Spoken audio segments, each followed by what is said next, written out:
اعوذ باللہ من الشیطان الرجیم بسم اللہ الرحمن الرحیم۔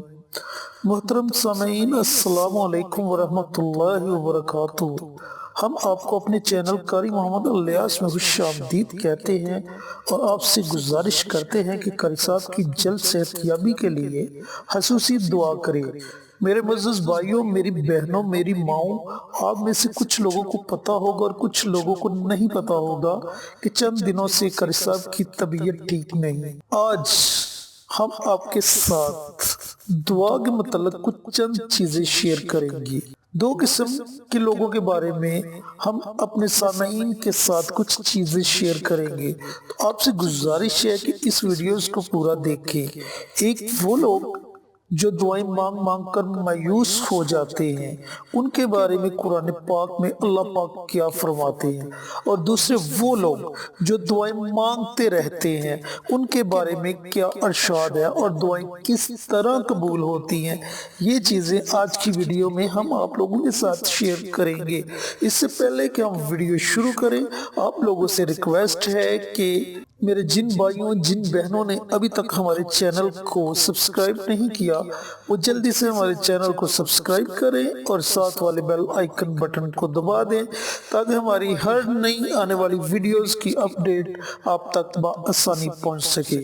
تو میرے بھائیوں، میری بہنوں، سب سے پہلے ہم ان لوگوں کے بارے میں بات کریں گے جو دعائیں مانگ مانگ کر مایوس ہو جاتے ہیں اور کہتے ہیں کہ ہم نے تو اب دعائیں مانگنی نہیں، ہم نے تو دعائیں مانگنا چھوڑ دی ہیں۔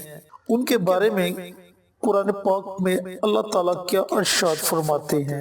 اللہ تعالیٰ فرماتا ہے، کچھ لوگ ایسے ہیں جو اللہ کی عبادت مشروط طور پر کرتے ہیں، اگر انہیں خیر پہنچے، یعنی کہ اگر ان کی وہ دعا قبول ہو جائے، اگر ان کی وہ عبادت قبول ہو جائے تو اس پر وہ مطمئن ہو جاتے ہیں، اور اگر کوئی آزمائش آ جائے تو منہ کے بل پلٹ جاتے ہیں۔ ایسے آدمی دنیا میں بھی گھاٹے میں ہیں اور آخرت میں بھی نقصان میں ہیں۔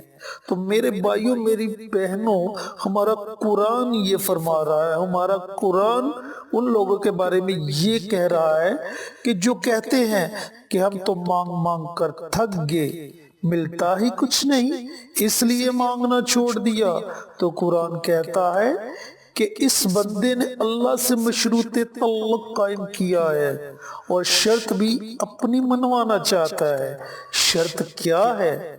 کہ میں جو مانگوں مجھے مل جائے۔ بھائی، ایمان لانے پر اللہ نے یہ وعدہ تو نہیں کیا تھا، پھر ہم نے کہاں سے یہ شرط رکھ لی؟ اور پھر اس شرط پر اتنے پکے ہو گئے کہ ذرا دعا کی قبولیت میں دیر ہوئی تو اللہ سے بندگی کا ناطہ ہی توڑ دیا۔ کتنا خطرناک یہ نظریہ ہے، کتنی خطرناک یہ بات ہے کہ ہم لوگ جب دعا مانگتے ہیں اور دعا قبول نہیں ہوتی تو ہم لوگ مایوس ہو جاتے ہیں۔ میرے بھائیوں، میری بہنوں، میری ماؤں، مایوسی ایک بہت بڑا گناہ ہے، بہت بڑا گناہ ہے۔ اللہ پاک آپ کو بھی اور مجھے بھی ایسی مایوسی سے ہمیشہ محفوظ رکھے اور ہمیشہ اللہ پاک سے مانگنے کی توفیق عطا فرمائے۔ تو میرے بھائیوں، میری بہنوں، قبولیت دعا چار طرح سے ہوتی ہے۔ اب میں آپ کو وہ چار طریقے بتاؤں جو ہمیں ہمارے آقا دو عالم صلی اللہ علیہ وآلہ وسلم نے بتایا۔ آقا دو عالم صلی اللہ علیہ وآلہ وسلم فرماتے ہیں، دعا چار طرح سے قبول ہوتی ہے۔ پہلا طریقہ، آقا دو عالم صلی اللہ علیہ وآلہ وسلم فرماتے ہیں، بعض دفعہ من و ان قبول ہو جاتی ہے کہ آپ نے اللہ سے جو مانگا وہیں آپ کو مل گیا۔ واہ، سبحان اللہ۔ نمبر دو، بعض دفعہ اللہ تعالیٰ یہ دیکھتے ہیں کہ آپ نے جو مانگا ہے وہ دنیا یا آخرت میں آپ کے لیے نقصان دہ تو نہیں۔ اگر وہ چیز آپ کے لیے نقصان دہ ہے، وہ چیز آپ کو نقصان دینے والی ہے، تو اللہ پاک اس کے نعیم البدل آپ کو کوئی اور چیز عطا فرما دیتے ہیں۔ نمبر تین، بعض دفعہ آپ پر کوئی مصیبت آ رہی ہوتی ہے لیکن آپ کے علم میں نہیں ہوتا کہ مستقبل قریب میں مجھ پر کوئی مصیبت آنے والی ہے۔